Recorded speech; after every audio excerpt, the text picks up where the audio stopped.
Salut, je ne suis pas Guillaume Guillou. Je ne suis pas José Ansange. Et je ne suis pas Tony Jazz. C'est l'instant canap. Et ce sera l'instant canap non numéroté.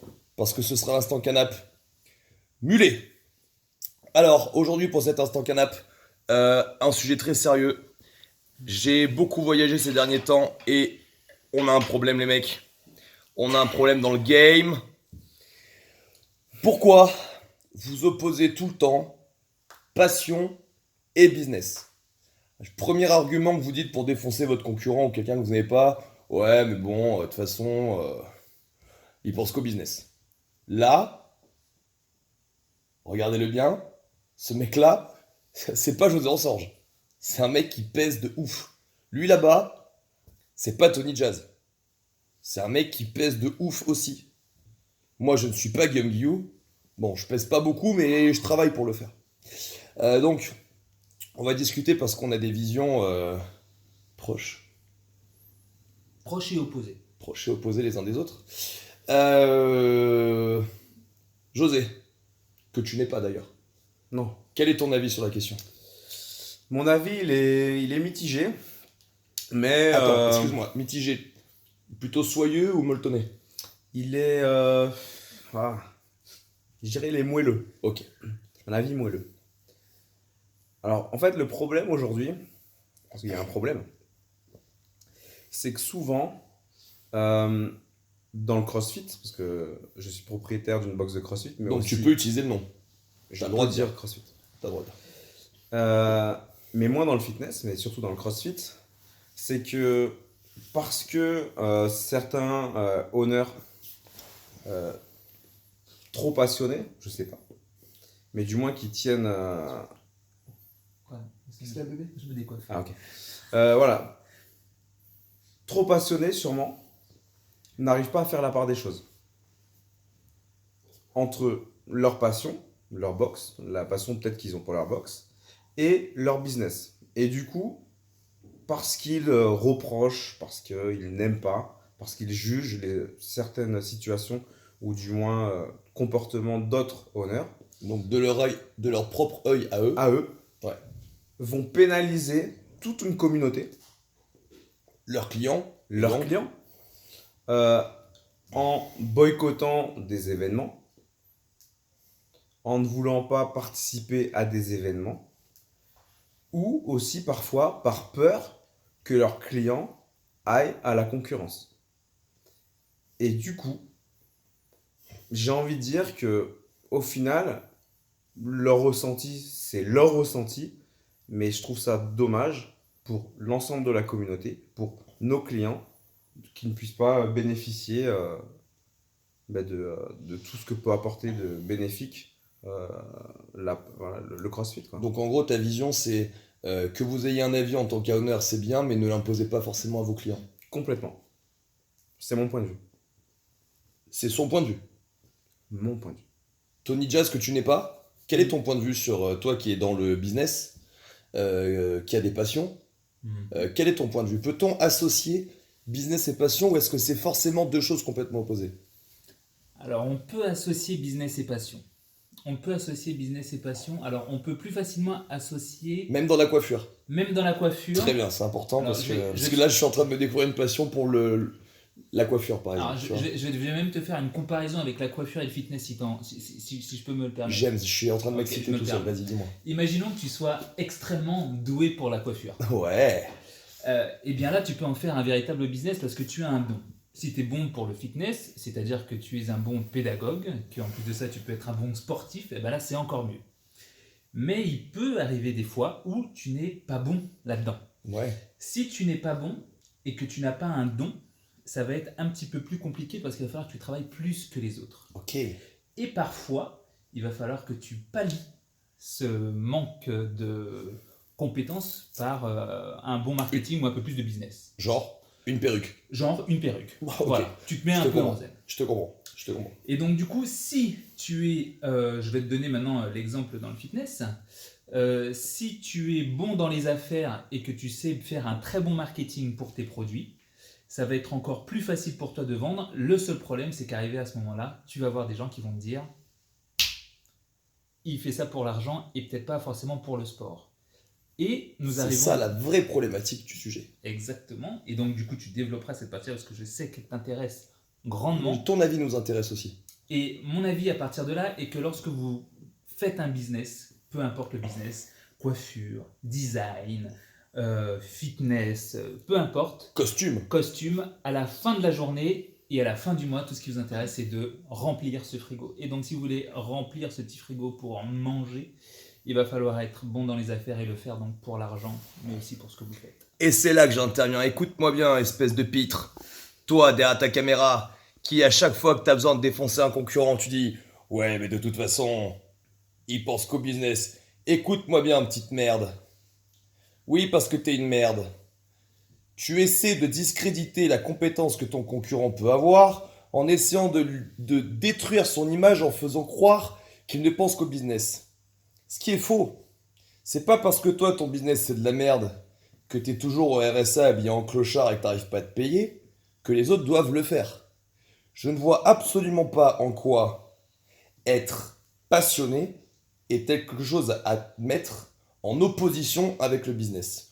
Au contraire, c'est vraiment une vision franco-française d'avoir une image si négative de l'entrepreneuriat, si négative de l'argent.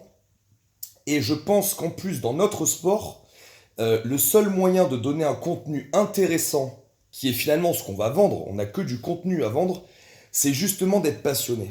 Aujourd'hui, un designer qui n'est pas passionné par son travail ne vend pas de design. Aujourd'hui, un coach qui n'est absolument pas passionné par le métier de coach, par la progression des autres, ne peut pas vendre une compétence. Alors ferme ta gueule. Quand tu as quelque chose à dire sur quelqu'un, donne des vrais arguments, mais arrête de dire « Oui, de toute façon, c'est un peu... » parce que c'est un peu comme quand la meuf, elle essaie de pas te revoir en rencard et qu'elle raconte à ses copines « C'était comment hier soir ?» Bah il est gentil. Parce qu'elle a pas envie de dire que t'as pas de charisme, elle a pas envie de dire que t'as pas de discussion, donc elle finit juste par dire t'es gentil. Voilà. Et ça, c'est le pire truc. C'est un non-sens, ça n'a aucun sens. Donc, donnez des arguments quand vous aimez pas quelque chose. Argumentez. Vous avez appris ça en philo pour ceux qui ont eu un bac, j'espère. Et si vous avez pas eu de bac, ben c'est pas grave. Il y a des livres, il y a Kuber, il y a Internet. Si vous voulez vous former sur la philosophie et comment argumenter un sujet, vous pouvez le faire. Mais arrêtez de vous cacher derrière le... Oui, mais de toute façon, il pense qu'au business. Parce qu'à chaque fois que quelqu'un vient me parler pour me critiquer quelqu'un en disant ça, on serait dans la jungle, je vous arracherai la tête ou je vous mettrai une claque éducative, comme explique le grand Papacito. Voilà, une bonne claque pour vous expliquer que ça, c'est pas un sujet. C'est pas mauvais de penser au business. Et le pire, c'est que c'est souvent ces gens-là qui, passionnés, pensent au business, vous payent. Eh ben ouais, parce que si ces mecs-là, ils font pas de business, comment tu gagnes ta vie, toi? Hein? Donc, c'est pas diabolique de penser au business. Et il y a des gens qui sont compétents et qui ont aucune notion de business. Il y a des gens qui pensent qu'au business et qui sont des requins. C'est vrai, mais il y a aussi les gens qui ont les deux, en fait. Donc, arrêtez de diaboliser ce sujet-là. C'est un peu comme dire ouais, je l'aime pas, il se la pète. Non, argumente, dis quelque chose. D'accord? Mais arrête de sortir des phrases à la con, ça me donne envie de te gifler. Deuxième sujet. La coupe mulet. C'est le passé. C'est vrai. Mais c'est surtout le futur. Et nous, là, on va te l'expliquer. Tony, ton avis? Alors, la coupe mulet. La coupe mulet, effectivement, est un espèce de vieux complexe des années 70 du « j'arrive pas à prendre une décision entre je garde tout long ou bien j'enlève ». Voilà, la coupe mulet est un dilemme des années 70-80 et ça a perduré dans les années 90. Paraît-il que ça perdure dans certains pays d'Europe, Espagne, je ne sais plus quel pays. En Ukraine. Mais En la Ukraine coupe mulet aussi, ça. est avant tout et surtout le futur. Pourquoi la coupe mulet est-elle le futur? Pour une raison très simple. Nous avons un espèce d'essor du véganisme, mes chers amis. Vous savez et donc du coup, étant donné qu'on a cet essor du véganisme, il y a donc beaucoup plus de mulets qui peuvent se reproduire vu qu'on les mange moins, on les utilise moins. Et donc le mulet deviendra l'animal du futur. Ça, c'est mon avis. Et donc, Merci. le mulet C'est et la tout pour coupe moi. végane. Voilà, la coupe mulet et la coupe végane. Voilà. C'est tout pour Incroyable, moi. incroyable. Alors, moi aussi, j'ai un avis sur la question. Au départ, il faut quand même savoir que les samouraïs et les chevaliers, ils ont les cheveux longs, simplement pour pouvoir arrêter les coups de sabre. Sauf que ce que vous savez pas, c'est que le monde va s'effondrer dans pas longtemps. Et si vous n'êtes pas militaire ou mafieux russe, vous aurez pas d'armes. Donc qu'est-ce qui va se passer quand il va y avoir le grand effondrement d'ici 2-3 ans? On va se remettre des coups d'épée. Ha! Ha! Et là, mon gars, si t'as pas ta coupe mulet, sblat ta carotide. Alors écoute-moi bien, sauve ta vie, fais-toi une coupe mulet. José, ton avis? Bah, à mon avis, la coupe mulet, moi, ça me rappelle quoi? Ça me rappelle Tony Vérel. Et ouais, les années 90. Lance Exactement. Arsenal. Et qu'est-ce qui se passe en ce moment? Eh ben Lens, elle essaie de remonter. Hé! Et l'année prochaine, ils Ah seront mon en Ligue 1. gars! Lance en Ligue 1 mon Eh gars! ouais, mon gars! Eh Eh ouais! oui, ti, hein? Eh ouais mon gars! Et voilà, pourquoi c'est le passé, mais ça va aussi redevenir l'avenir. On a dit quoi? Big up à qui? Jeff Tuch. Big up Tony Vérel mon gars! On est là, Tony. Ouais Tony! Eh Eh ouais, ouais, respect pour toi Je le Tony! sens, mon gars. Ok. Troisième sujet. Carton rouge. Pourquoi? C'était quoi ça? Le carton rouge. Pourquoi on en a marre que vous soyez des émos? Ce que j'appelle un émo, c'est un mec émotionnel. C'est un mec qui regarde un putain de reportage. Et qu'est-ce qu'il fait quand il regarde son reportage? Il devient vegan, putain! Alors ok, écoute-moi bien. C'est à cause de gens comme toi que, quand Macron, le lundi soir, il est au journal de 20h, le mardi matin à 8h, il a remonté dans les sondages. Mais c'est aussi à cause de toi que quand Marine Le Pen, le mardi soir, elle passe au journal de 20h, elle a monté aux élections le lendemain, mercredi 8h. Alors écoute-moi bien, tu vas te faire un putain d'avis. Tu vas arrêter d'être émo, tu vas brancher ton putain de cerveau, et tu vas arrêter de réfléchir par émotion. Tu vas essayer de prendre du recul. Tu vas inspirer 5 secondes, bloquer. Relâcher. Bloquer 5 secondes. Faire ça 5 minutes.